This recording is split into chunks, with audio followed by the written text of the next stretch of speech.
I don't know if you've ever felt this, but it feels like the start of a comedy movie. And let me tell you, those bills could seriously kill a person. I've got cancer. I'm basically checking out. You guys won't believe it. The sheriff is the last to know, and that's old news. Everyone in town knows you hung up those bells, but really, it's like trying to use a slingshot to stop a tank. Am I right? Mildred's right. If the sheriff dies, the billboards are meaningless. She just seeks revenge for her daughter. The town's turned into a sitcom, with some rooting for Mildred and most backing Willoughby. That guy is a local celebrity. That night, Mildred returned home just in time for a visit from the town's priest, who wanted to chat about those billboards, talk about a good guy. Naturally, it affects not just the sheriff, but Mildred's son too. He's bullied daily. Everyone sides with Mildred on this, but no one supports her on the billboards. The priest has a loss. After all that humiliation, forget the tea and just give me my stuff back. Willoughby's doctor broke the news to him. They're definitely on Willoughby's side. And I have to hear this nonsense again. Living on a prayer here. I'm waiting to waste my life. Willoughby doesn't need supporters, so he visits the sheriff's. He tells Dixon to dig out Angela's file. Those billboards are making waves. He shows up with his sidekick to review the thread. He's trying to make the most out of his remaining time, only to discover something odd at the dentist. Just as I'm about to grab this guy, the dentist is trying to give the sheriff a raise. A mother who lost a child is fiercer than 10 dentists. The dentist called the cops after being stabbed. The sheriff finds Mildred, not to make her life harder, just wants to have a heart-to-heart chat. He mentions she's only paid rent for 1 month and is running out of cash. Talk about cutting it close. They end up discussing Mildred. Her ex-husband, a fired cop for domestic abuse, is dating a 19-year-old. The sheriff's shocked he's using his ex-cash for this. He should have figured that out ages ago. But at this point, Mildred says whatever doesn't matter. It's a real travesty. Covering up. Not cool, it's just a coincidence.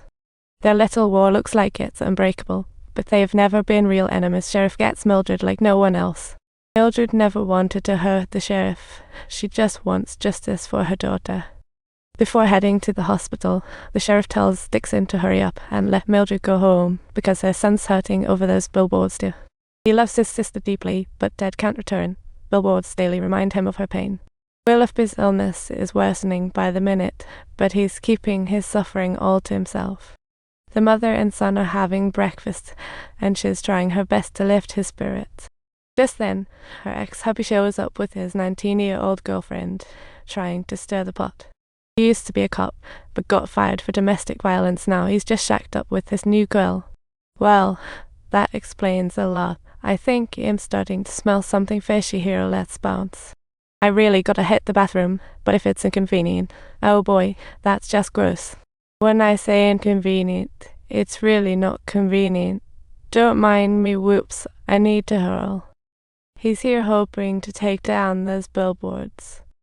They all love their daughter, but you can't bring someone back from the dead.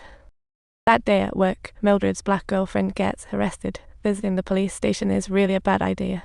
Deep down, he's got some serious racial bias. Her friend gets busted for having some weed classic. The entire operation really aims to have Mildred do one single thing: take down the billboards. Subtitles heard.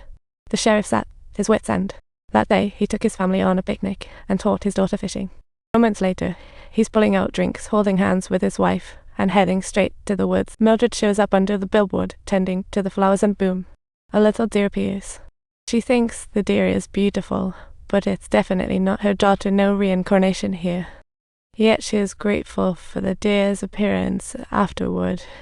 She bites her lip and breaks down in tears. On ad rent, Mildred's in arrears and broke.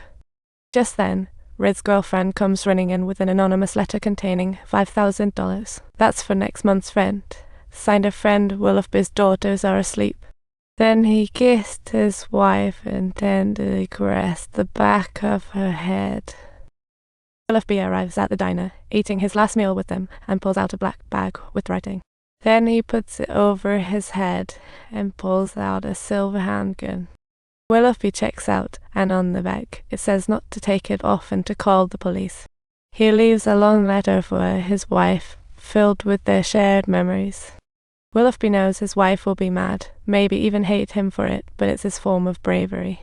However, over the next few months, the pain will intensify, yet she hopes her last memories are happy times.